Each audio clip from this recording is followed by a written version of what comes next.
Bienvenue sur Anime Wama 123. Aujourd'hui, nous découvrons ensemble le chapitre 35 de Solo Leveling, Ragnarok. Un chapitre rempli de tensions et de révélations cruciales. Quelques jours plus tôt, nous retrouvons Lee Min-san en pleine discussion avec Park Do-jin. Observant ses compagnons, Lee affiche un air perplexe avant de lâcher « Je n'arrive pas à croire que vous ayez autant grandi en à peine quelques jours. Tous les extraterrestres grandissent-ils aussi vite ?» Park, impassible, répond avec calme « Auparavant, seuls les corps jeunes et de petite taille étaient sélectionnés, car plus adaptés à la survie.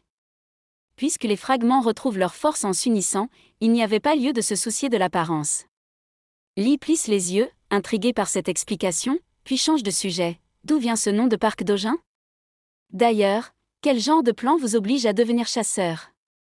Park affiche un léger sourire avant de répondre « Le nom a été choisi pour mes futures activités extérieures. Et je pense que devenir chasseur est plus avantageux pour mes actions futures. » Lee, méfiant, enchaîne immédiatement « À cause de vos agissements à l'aéroport, l'association des chasseurs a commencé à me cibler en utilisant l'excuse des victimes civiles. Si l'usine du donjon de Paju est découverte par l'association, il vaudrait mieux pour vous et moi de réfléchir à une fin. » Mais Park, imperturbable, le rassure « Ne vous inquiétez pas, Lee Min-san. La raison pour laquelle j'ai décidé de rejoindre la guilde des faucheurs est d'empêcher cela. Je vais transformer en croyants tous les chasseurs participant au raid. Ainsi, ils ne trouveront rien. » Lee ricane légèrement avant de murmurer « Attaquer fort dès le départ, hein ? Maintenant, en ce qui concerne Lim Tagyu. Pensez-vous être capable de battre un rang S ? » Park ne semble pas douter une seule seconde. « Êtes-vous en train de parler de la promesse de tuer Lim Tagyu ? J'en suis convaincu après l'avoir rencontré.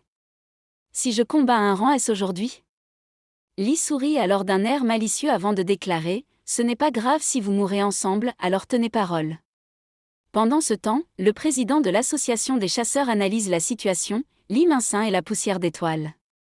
Nous devons obtenir des preuves solides durant cette conquête. Grâce à la coopération de la guilde du Tigre Blanc, un chasseur de rang A participe également. Et nous avons le chasseur Choi Jong-jin. Il y a même un autre chasseur de rang S qui participe. Cependant, c'est une variable importante. Park Do-jin. Un chasseur de rang S qui apparaît aussi soudainement. Je ne peux m'empêcher de penser que cela tourne trop bien pour Lee Min-san. Et il y a encore une chose qui m'inquiète. Le fait que Suo ait été déployé comme mineur. Est-ce une simple coïncidence ou une fatalité ? Le raid commence.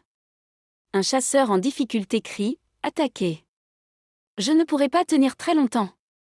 C'est alors que la chasseuse de rang A du Tigre Blanc intervient, abattant les monstres avec une facilité déconcertante. Comme on s'y attendait, Lee Min-san ne participe pas à la bataille. L'éveil au rang A de ce gars est du gâchis. Je me demande à quoi pense ce chasseur. Mais alors qu'elle abat les ennemis, un monstre surgit derrière elle. Avant qu'elle ne puisse réagir, Park Do-jin intervient et élimine la créature d'un seul coup. Soyez prudente, chasseuse Baek Mio.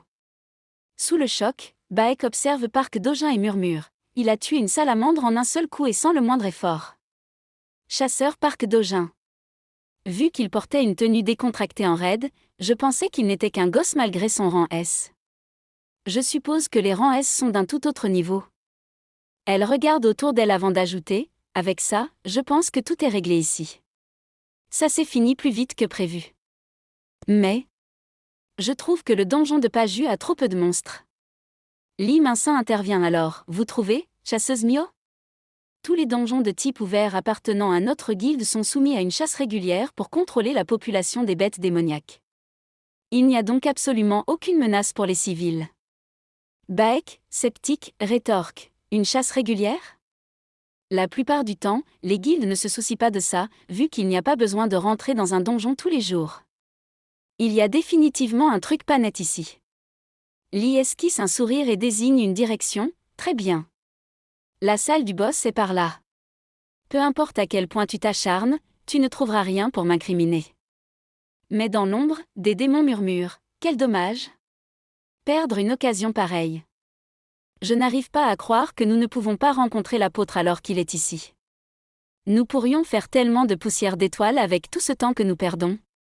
Pendant ce temps, Suo détecte une présence étrange et demande à Beru, « Beru, Tu as dit que tu sentais la présence d'un démon ici, n'est-ce pas?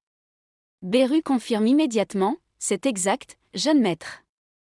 Suo s'enfonce dans l'entrepôt et tombe nez à nez avec un monstre.